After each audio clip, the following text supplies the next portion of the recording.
Determine whether the integral is convergent or divergent. Evaluate if convergent.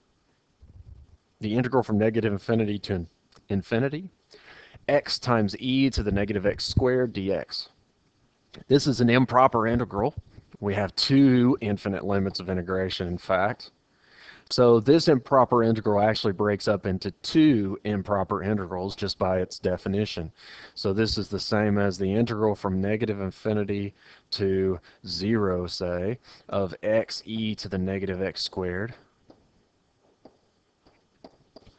plus the integral from 0 to infinity of x e to the negative x squared. Now remember that in order for the integral that we started with to converge, we need both of these integrals to converge. If either one of them diverges, then the whole thing diverges.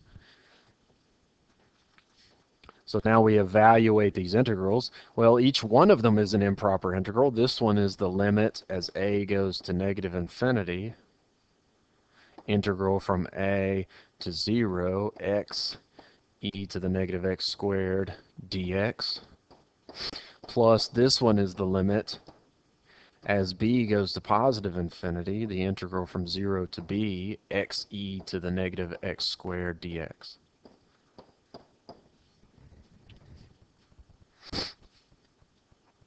Let's go over on the side and let's find ourselves an antiderivative of x e to the negative x squared. Do that on the side so we don't spend too much clutter in the middle of our problem here. Here we can let u be negative x squared, so we're doing a substitution. Du would be negative 2x dx. So in order to do this integral, find an antiderivative, we need to multiply the inside by negative 2, and the outside we divide by negative 2.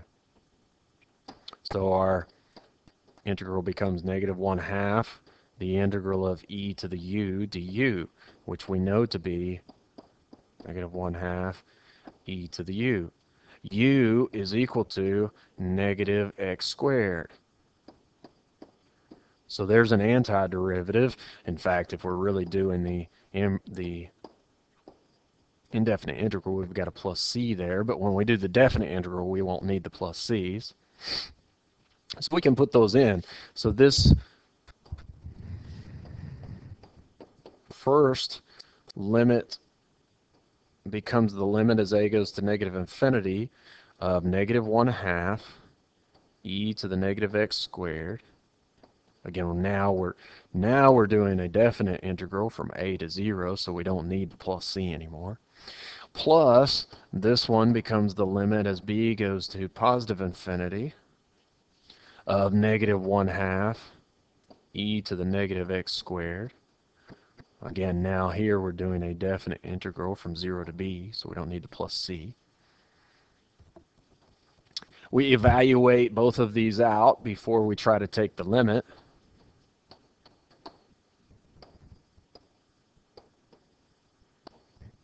So first you put in 0.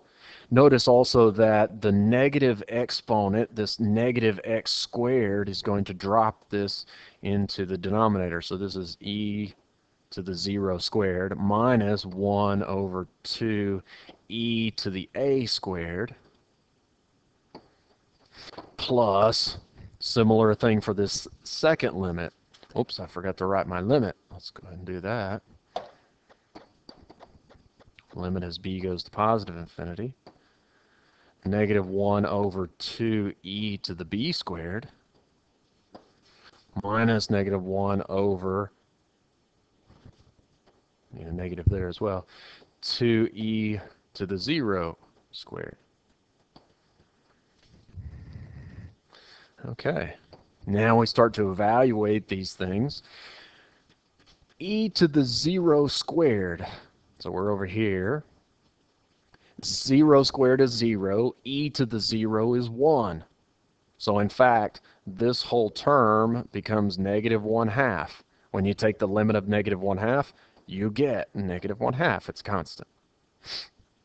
For this term, notice that a is getting closer to negative infinity, so it's getting larger in the negative direction. However, inside this term we have an a squared. So the square will actually make that exponent positive. But it's also getting larger. So e to the a squared is getting larger. So this part goes to infinity, and when you multiply by 2, it's even larger still. Negative 1 over a very large number is very small. So this whole fraction goes to 0. So plus 0. Plus, then we take the limit of the second terms here. So negative 1 over 2e to the b squared. B is getting closer to positive infinity. So that tells us that b squared is also getting closer to infinity. When you square a large number, you get larger. E to the b squared is also going to infinity. And when you multiply by 2, you're still going to infinity. Negative 1 over a very large number is very small. And as the denominator gets larger and larger, the numerator gets smaller and smaller. So this goes to 0. This second term, again, is going to be a 1/2. E to the 0 is 1. 1 times 2 is 2. And so we get, the two negatives make a positive, so we get positive 1/2. Sorry, let me put that 0 in there first to make sure everything's clear. So we've got plus 0 plus 1/2. And when you add these guys together, negative 1/2, positive 1/2, they go away. So you end up with 0. So our original integral, the integral from negative infinity to positive infinity of x e to the negative x squared, converges